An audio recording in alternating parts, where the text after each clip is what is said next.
ಕಥೆ ಶೀರ್ಷಿಕೆ ವಿಜಯನಗರದ ಸಿಂಹ ಕೆಂಪೇಗೌಡ.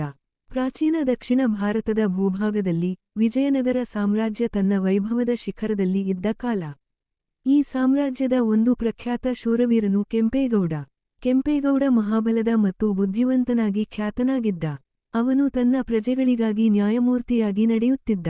ಅವನು ಕೇವಲ ಯೋಧನಷ್ಟೇ ಅಲ್ಲದೆ ಶ್ರೇಷ್ಠ ಆಡಳಿತಗಾರನೂ ಹೌದು.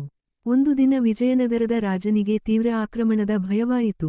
ಶತ್ರುಸೇನೆ ದಕ್ಷಿಣದತ್ತ ಚಲಿಸುತ್ತಿತ್ತು. ರಾಜನು ಮಹಾಸಭೆ ಕರೆದನು ಮತ್ತು ಕೇಳಿದನು, ಈ ಯುದ್ಧದ ಹೊಣೆ ಯಾರು ತೆಗೆದುಕೊಳ್ಳುತ್ತೀರಿ? ಕೆಂಪೇಗೌಡ ಮುಂದಕ್ಕೆ ಬಿದ್ದನು.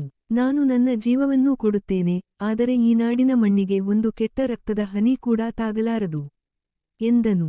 ಕೆಂಪೇಗೌಡನಿಗೆ ನೇತೃತ್ವ ನೀಡಿದ ಸೇನೆಯು ತೀವ್ರ ಯುದ್ಧದ ನಂತರ ವಿಜಯ ಸಾಧಿಸಿತು.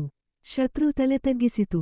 ಪ್ರಜೆಗಳು ಕೆಂಪೇಗೌಡನನ್ನು ವಿಜಯನಗರದ ಸಿಂಹ ಎಂದು ಕರೆದರು. ಅವನು ಶೌರ್ಯದಿಂದ ಪ್ರಭಾವಿತನಾದ ರಾಜನು ಅವನಿಗೆ ಒಂದು ನಗರ ನಿರ್ಮಿಸಲು ಅನುಮತಿ ನೀಡಿದ. ಆ ನಗರವೇ ಇಂದಿನ ಬೆಂಗಳೂರು. ಪಾಠ: ಧೈರ್ಯ, ಪ್ರಜಾಪ್ರೇಮ ಮತ್ತು ಬುದ್ಧಿವಂತಿಕೆಯಿಂದ ಯಾವುದೇ ಬಲವನ್ನು ಸೋಲಿಸಬಹುದು.